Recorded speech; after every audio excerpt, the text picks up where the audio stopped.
Welcome to a fireside reading of Moby Dick by Herman Melville. Chapter 88, Schools and Schoolmasters.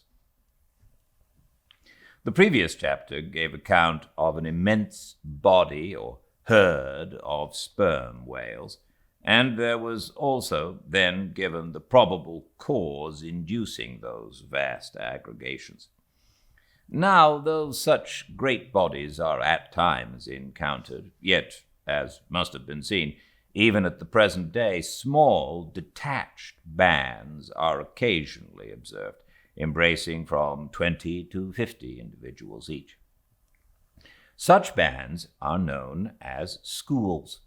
They generally are of two sorts, those composed almost entirely of females, and those mustering none but young, vigorous males, or bulls, as they are familiarly designated.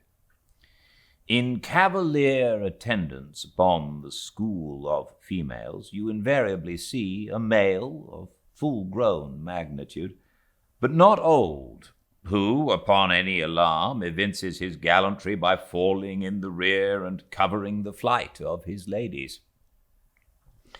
In truth, this gentleman is a luxurious Ottoman, swimming about over the watery world, surroundingly accompanied by all the solaces and endearments of the harem.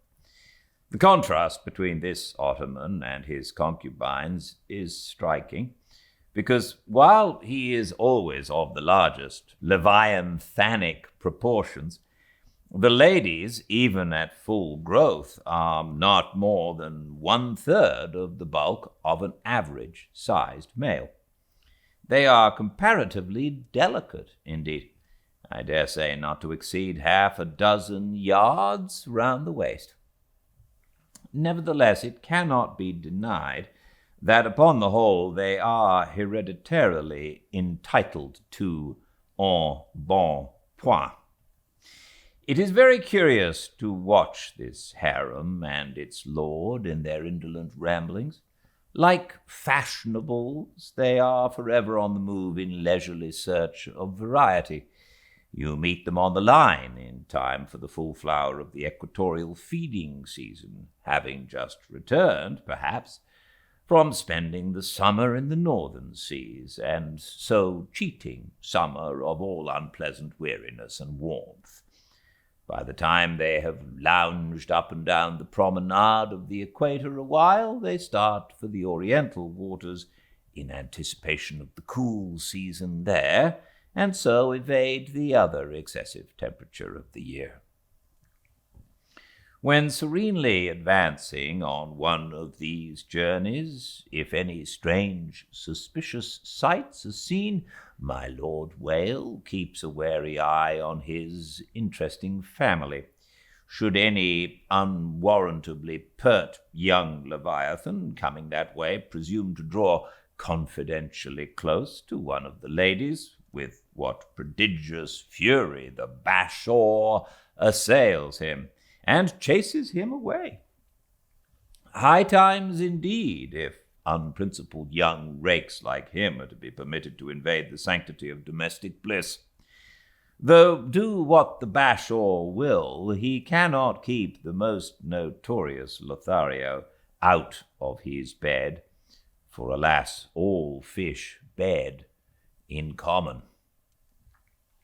As ashore, the ladies often cause the most terrible duels among their rival admirers.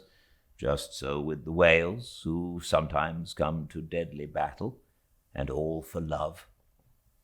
They fence with their long, lower jaws, sometimes locking them together, and so striving for the supremacy like elks that warringly interweave their antlers.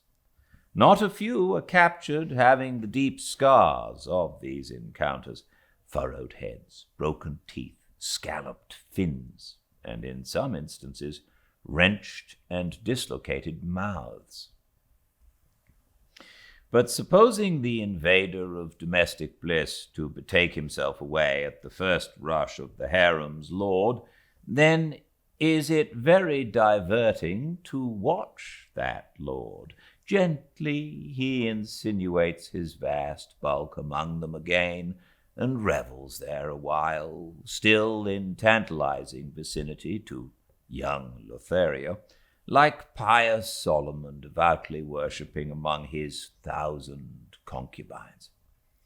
Granting other whales to be in sight, the fisherman will seldom give chase to one of these grand Turks, for these grand Turks are too lavish of their strength, and hence their unctuousness is small. As for the sons and the daughters they beget, why, those sons and daughters must take care of themselves, at least with only the maternal help. For like certain other omnivorous roving lovers that might be named, my Lord Whale has no taste for the nursery, however much for the bower. And so, being a great traveler, he leaves his anonymous babies all over the world, every baby an exotic. In good time, nevertheless, as the ardor of youth declines, as years and dumps increase, as reflection lends her solemn pauses, in short, as a general lassitude overtakes the sated Turk, then a love of ease and virtue supplants the love for maidens. Our Ottoman enters upon the impotent, repentant, admonitory stage of life, forswears, disbands the harem, and, grown to an exemplary, sulky old soul, goes about all alone among the meridians and parallels, saying his prayers, and warning each young Leviathan from his amorous errors. Now, as the harem of Wales is called by the fishermen a school, so is the lord and master of that school technically known as the schoolmaster. It is, therefore, not in strict character, however admirably satirical, that after going to school himself, he should then go abroad inculcating not what he learned there, but the folly of it. His title, schoolmaster, would very naturally seem derived from the name bestowed upon the harem itself, but some have surmised that the man who first thus entitled this sort of Ottoman whale must have read the memoirs of Vidocq, and informed himself what sort of a country schoolmaster that famous Frenchman was in his younger days, and what was the nature of those occult lessons he inculcated into some of his pupils. The same secludedness and isolation to which the schoolmaster whale betakes himself in his advancing years is true of all aged sperm whales. Almost universally, a lone whale, as a solitary leviathan is called, proves an ancient one. Like venerable moss-bearded Daniel Boone, he will have no one near him but nature herself, and her he takes to wife in the wilderness of waters, and the best of wives she is, though she keeps so many moody secrets. The schools, composing none but young and vigorous males, previously mentioned, offer a strong contrast to the harem schools. For while those female whales are characteristically timid, the young males, or 40-barrel bulls, as they call them, are by far the most pugnacious of all leviathans, and proverbially the most dangerous to encounter, excepting those wondrous gray-headed, grizzled whales sometimes met. And these will fight you like grim fiends exasperated by a penal gout. The 40-barrel bull schools are larger than the harem schools. Like a mob of young collegians, they are full of fight, fun, and wickedness, tumbling round the world at such a reckless, rollicking rate that no prudent underwriter would insure them any more than he would a riotous lad at Yale or Harvard. They soon relinquish this turbulence, though, and when about 3/4 grown up, break up and separately go about in quest of settlements, that is, harems.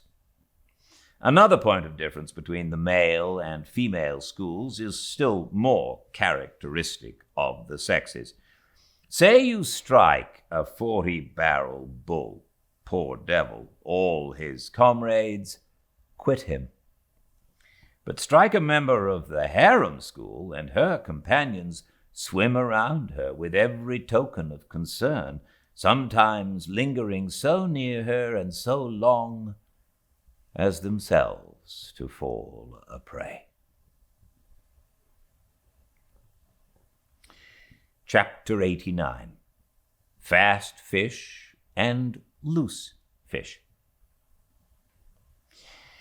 The allusion to the waif and waif poles in the last chapter but one necessitates some account of the laws and regulations of the whale fishery, of which the waif may be deemed the grand symbol and badge. It frequently happens that when several ships are cruising in company, a whale may be struck by one vessel, then escape and be finally killed and captured by another vessel, and herein are indirectly comprised many minor contingencies, all partaking of this one grand feature. For example, after a weary and perilous chase and capture of a whale, the body may get loose from the ship by reason of a violent storm, and drifting far away to leeward, be retaken by a second whaler, who, in a calm, snugly tows it alongside without risk of life or line.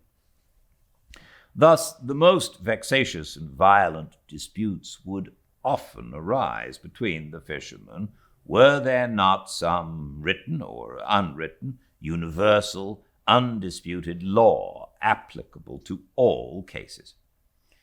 Perhaps the only formal whaling code authorized by legislative enactment was that of Holland.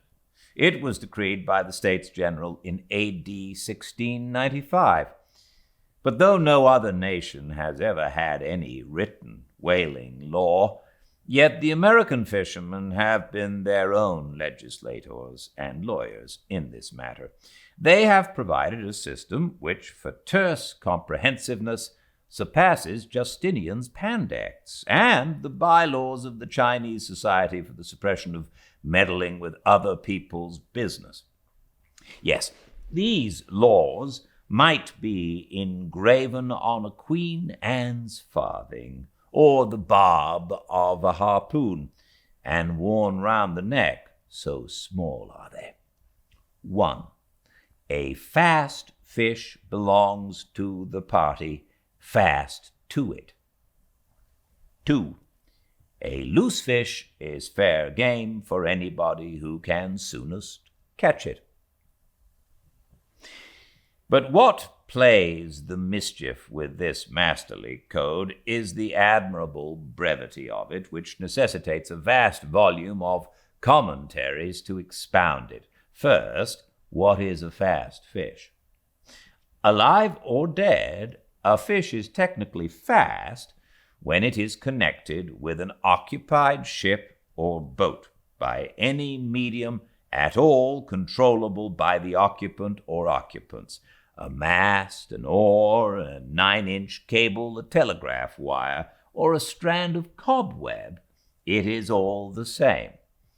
Likewise, a fish is technically fast when it bears a waif or any other recognized symbol of possession, so long as the party waifing it plainly evince their ability at any time to take it alongside, as well as their intention so to do.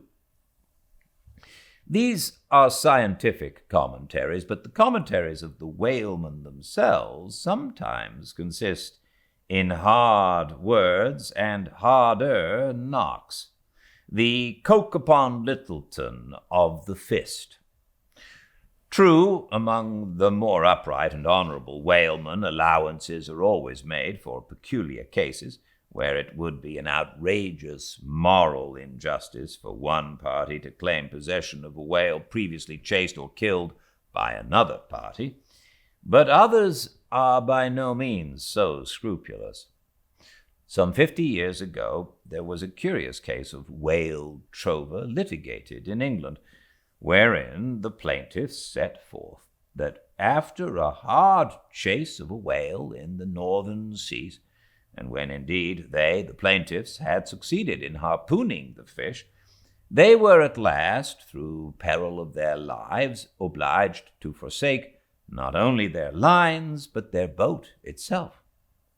Ultimately, the defendants, the crew of another ship, came up with the whale, struck, killed, seized, and finally appropriated it before the very eyes of the plaintiffs.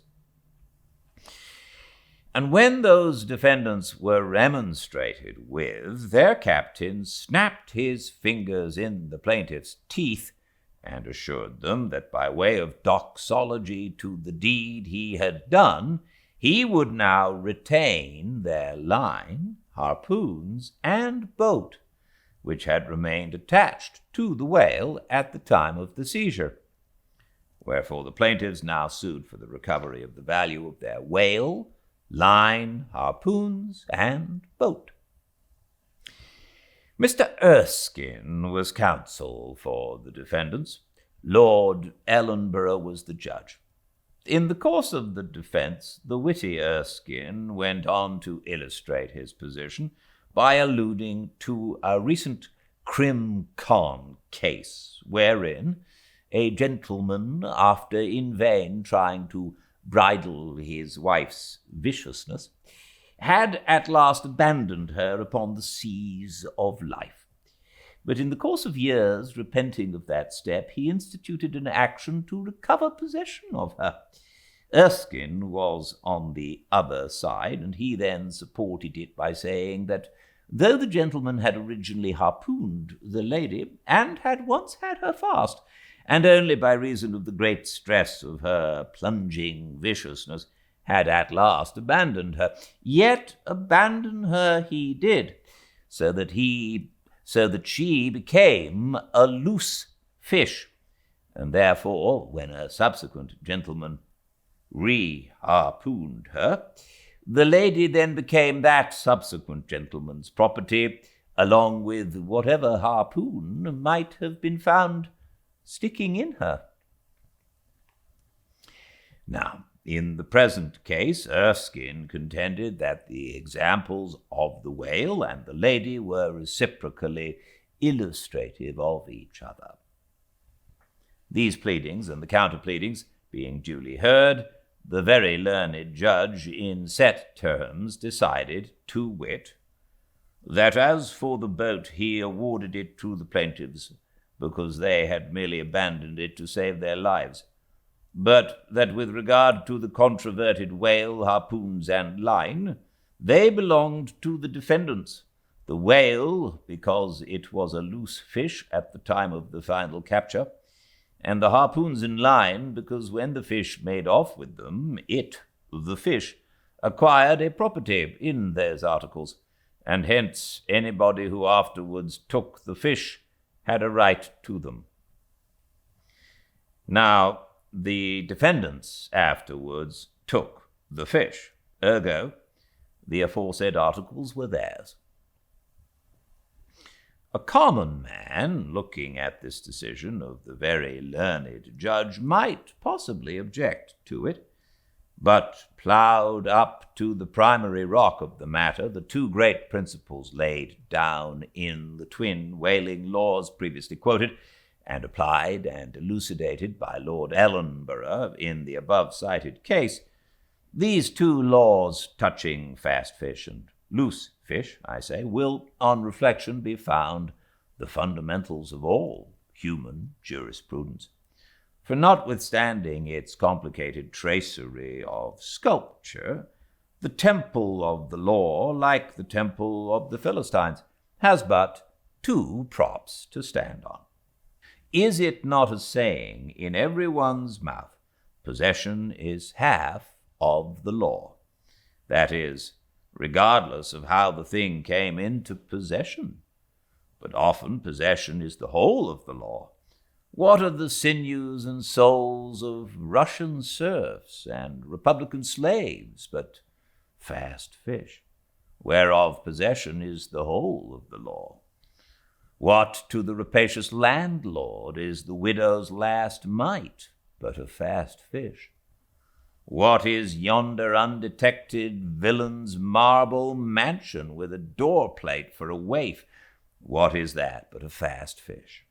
What is the ruinous discount which Mordecai the broker gets from poor Woebegone the bankrupt on a loan to keep Woebeghone's family from starvation? What is that ruinous discount but a fast fish?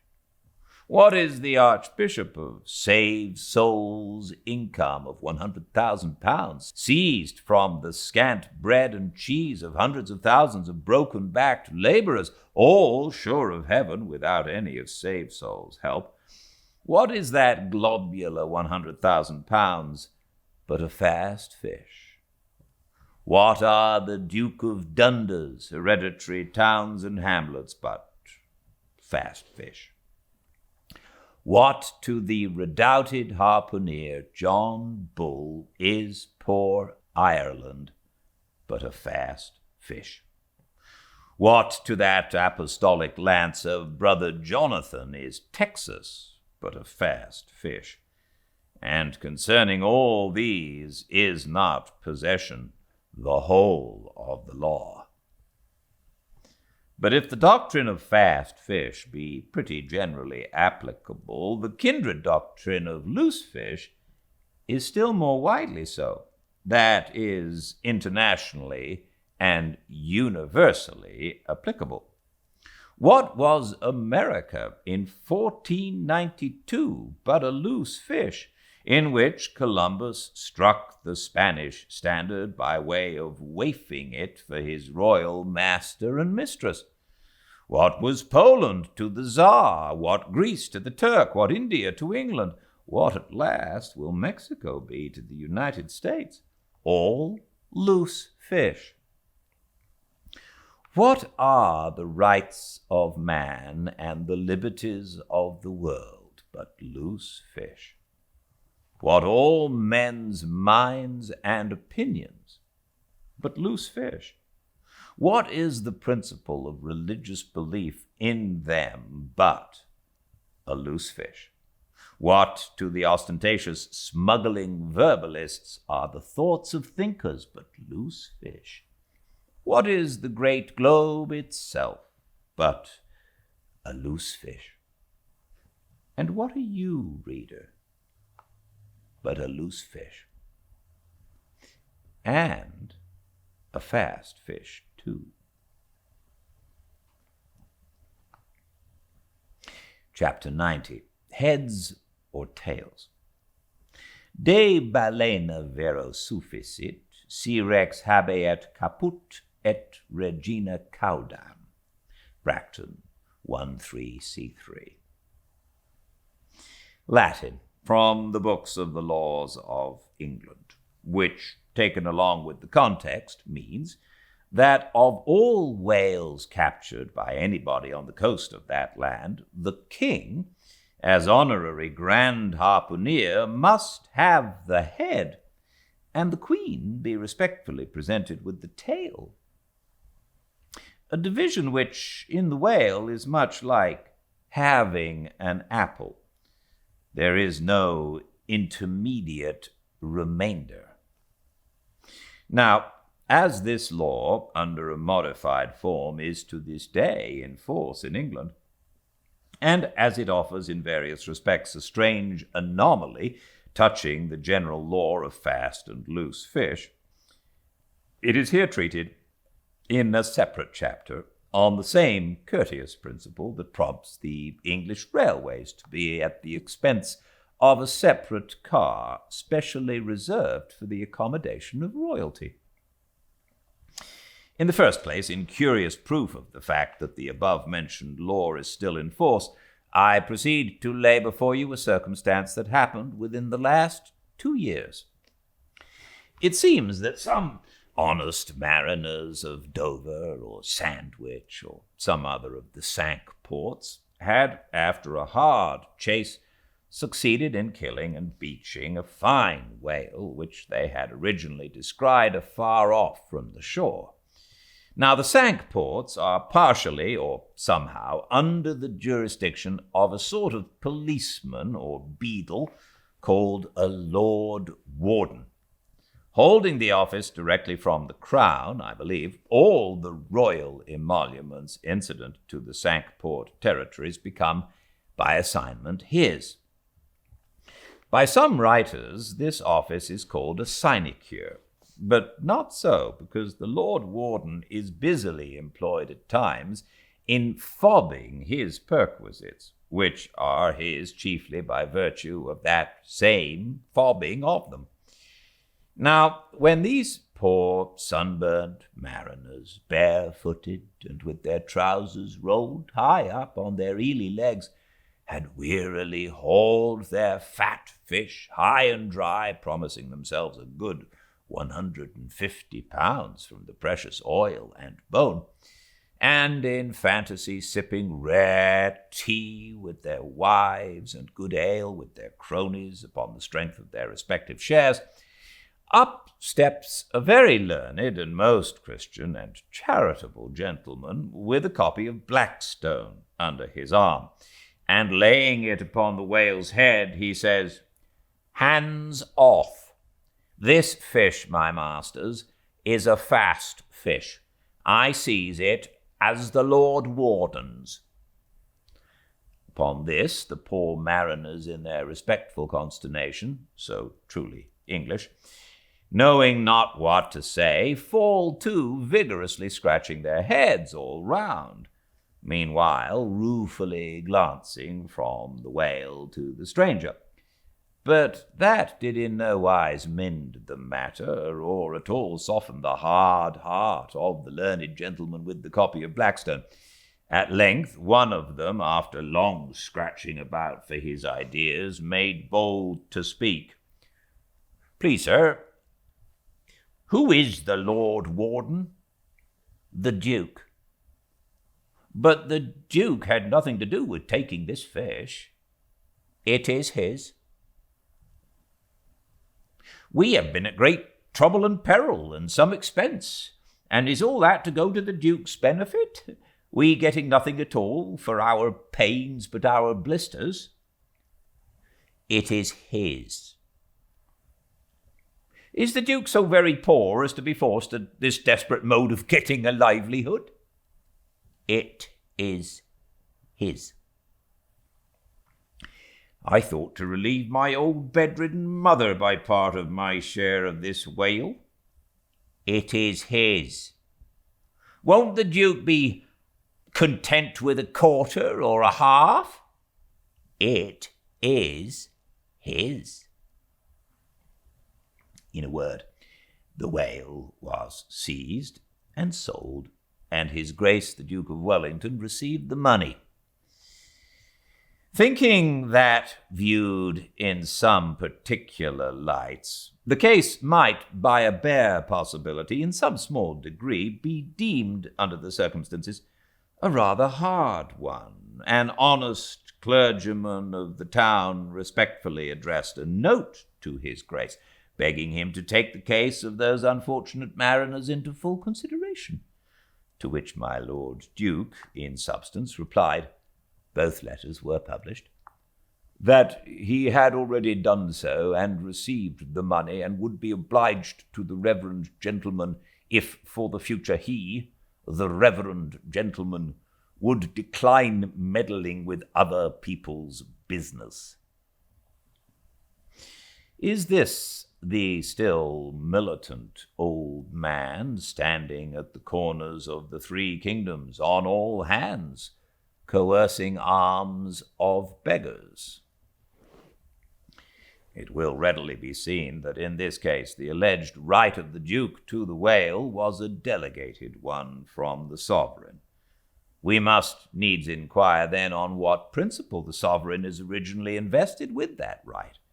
The law itself has already been set forth, but Plowden gives us the reason for it. Says Plowden, the whale so caught belongs to the king and queen because of its superior excellence. And by the soundest commentators, this has ever been held a cogent argument in such matters. But why should the king have the head and the queen the tail? A reason for that, ye lawyers? In his treatise on Queen Gold, or Queen Pin Money, an old King's Bench author, one William Prynne, thus discourseth: Ye tail is ye queen's, that ye queen's wardrobe may be supplied with ye whalebone. Now this was written at a time when the black limber bone of the Greenland or right whale was largely used in ladies' bodices. But this same bone is not in the tail. It is in the head, which is a sad mistake for a sagacious lawyer like Prynne. But is the queen a mermaid to be presented with a tail? An allegorical meaning may lurk here. There are two royal fish, so styled by the English law writers, the whale and the sturgeon, both royal property under certain limitations, and nominally supplying the 10th branch of the Crown's ordinary revenue.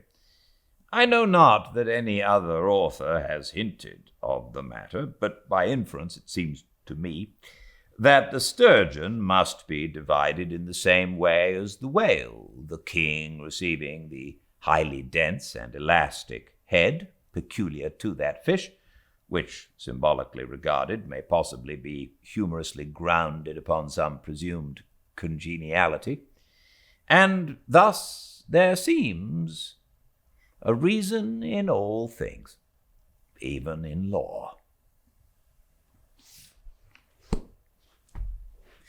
Thank you so much for joining me. I love that you come and listen, and I'm very, very happy to read to you all. So thank you.